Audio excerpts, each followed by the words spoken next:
I'm not looking at anyone specific. Guys, thank you so much for joining my channel. My name is Fifi and this is my journey to financial freedom. Please don't forget to subscribe, comment, like if you like what you see. Let's dive right in.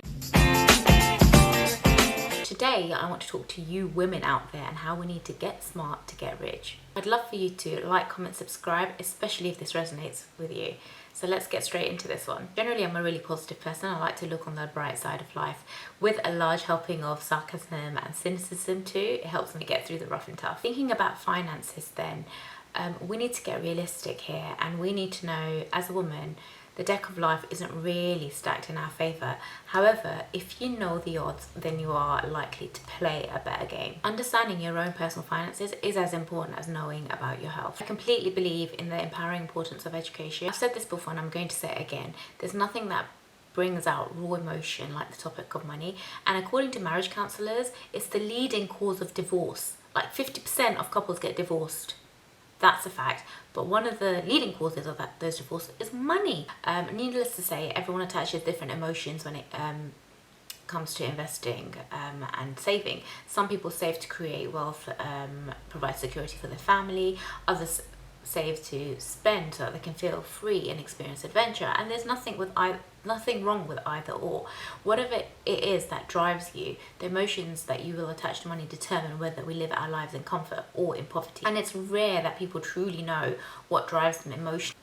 I'm going to talk about some facts out there, and the video might feel a little bit long, but I feel like I needed one place where these facts needed to be listed to give us a reality check that we really need to step it up a gear and we really need to work for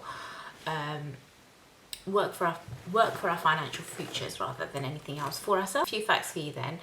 Fair or not, women need to do more financial planning than men, and there are so many reasons why. Women earn 80% of male incomes. They experience a lot more disruption in their careers due to, say, having children or caring for the elderly parents or whatever other responsibilities they come from. They're always the ones that are most likely to sacrifice their careers in order to take up those responsibilities.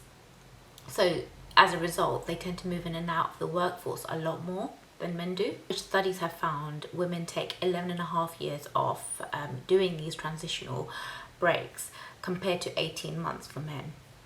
And this isn't just me plucking numbers out of the air. These are based on serious studies. So feel free to discuss, but these are the facts. Women are most hurt by corporate downsizing. So for example, it will take women a lot longer to find a new job, a replacement job. And when she does, it may be part-time, offer less pay, fewer benefits. And as a result, she has less money available to put away for savings for her pension into a retirement account. Women who have retired have 34% less money in their retirement accounts, and that doesn't help because they earn less. We have to make that income also last longer because women outlive men by on average 7 years. Is that a good thing? You tell me. So all these facts just make it sound so depressing, I know, but we need to start saving and investing earlier and start to plan and incorporate discipline into our saving. Guys, ignorance is not bliss. It's what you don't know that can hurt you. And a wise woman once said, it's not what you know that can hurt you, but it's what you don't know. So there's 4 ways of looking at this. There's what you know. So you know exactly how much salary you earn every month. The second one is what you know that you don't know. So you don't know what the stock market will do next year, but you know that you don't know because no one knows. The third one is what you know that you should know. So that is, for example, how much money will you need in order to retire? And the fourth one is, and this took me a while to get my head around, is what you don't know. For example, tax legislation that changed from a 1,000-page booklet that will affect how your pensions are run, how you're going to pay the university fees of your children, how your retirement plan is going to work out. So those are categorized as what you don't know. It's a simple but powerful concept. So what you do is reduce what you don't know about your money. and as a result you'll become and stay financially successful, and it'll be a lot easier to do that. The next thing I want to talk about is the most common money myths, and I'm going to tell you what these myths are so you don't fall for them. Myth number one is make more money and you'll be rich. What determines your wealth is not how much money you make, it's how much money that you manage to keep of what you make. Do a quick calculation to calculate how much money you'll make over your lifetime. Does it look like something between, I don't know, 1 to 3 million, 1 to 4 million? Say you're earning on average £50,000 per annum and you're working for 50 years, because that's the lifetime of your career before you retire. That's almost that's already well over 2.5 million actually, and most likely it'll be more, because as you build your career, your salary will probably increase as you progress along your career path. So ask yourself, how much of that do you think you'll have saved for retirement? So the problem isn't the income, it's what we do with that income. It's not the size of your income that will determine your financial well-being over the next 20 to 30 years. It's how you handle your money that will determine it. Millionaires are dedicated investors, and they invest about 20% of their household income every year. A really good book is The Millionaire Next Door, and that's by Tom Stanley. I'll put a link in the description box. But basically the main findings of the study were that the average worth of a millionaire is about $3.5 million, which is about £3 million, based on, and that is only based on an average joint income of $131,000 a year, and that's about 100 grand. So that's not very high when you think about it, but the net worth of 4 million is a very high number once it's invested, isn't it? If that all sounds too confusing, don't worry about it. The biggest takeaway is that if you invest 20% of your household income every year, you're taking the right steps to becoming a millionaire once it's invested. The second myth is that my husband, partner, fill in the blank here, will take care of me, and that's a little bit of a Cinderella myth. Don't ever put your financial fate in someone else's hands. Don't wait until, you know, your little Prince Charming comes along with his castle, etc., so that you can just jump on the bandwagon. Just don't let anyone control your finances. Understand your finances for yourself. More than half of couples, based on research studies, don't have enough saved in order to cover their expenses in retirement. Because of all these bad decisions, the average income of a woman that's retired at 65 is £18,000.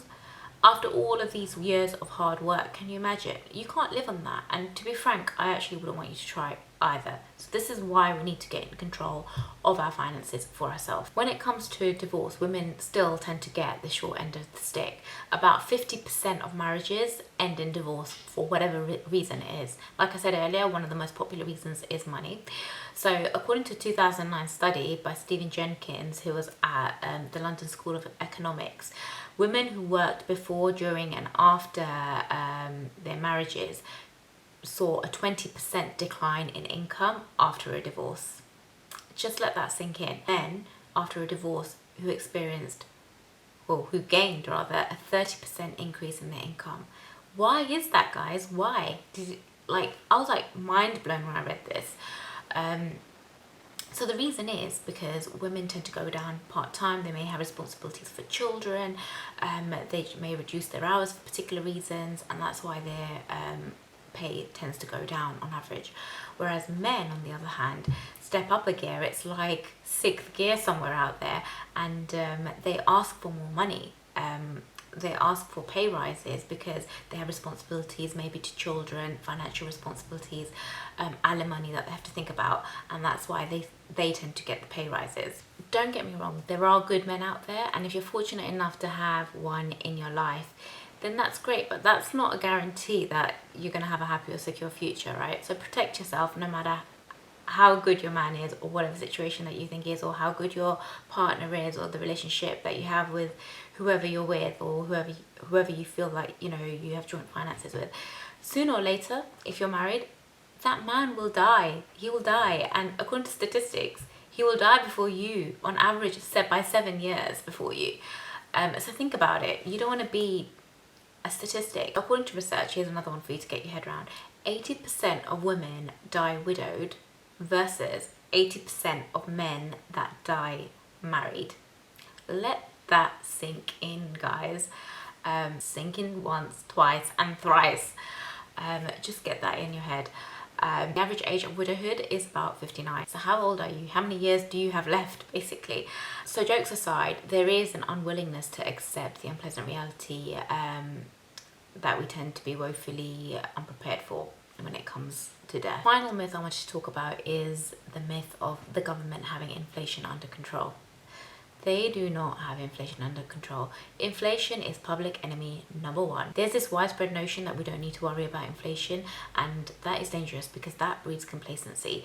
Unfortunately, when you retire on a fixed income, the inflation still continues to go up, say at 3% a year at the moment, and you'll be in deep trouble because when your purchasing power will suddenly decrease, and it will be cut in half within 20 years. So in other words, when you've got a pound sitting in your purse today, it will only be worth 50p from now when you retire. So it only continues to decrease. And there's nothing new about this phenomenon. It exists, but we need to protect ourselves from this by making investment. Future is going to be expensive, and that there's no hiding from that. But there is a positive, knowing that you need to make these changes. You need inflation beating investments that are going to keep your nest egg growing and protect you from inflation and grow faster than inflation.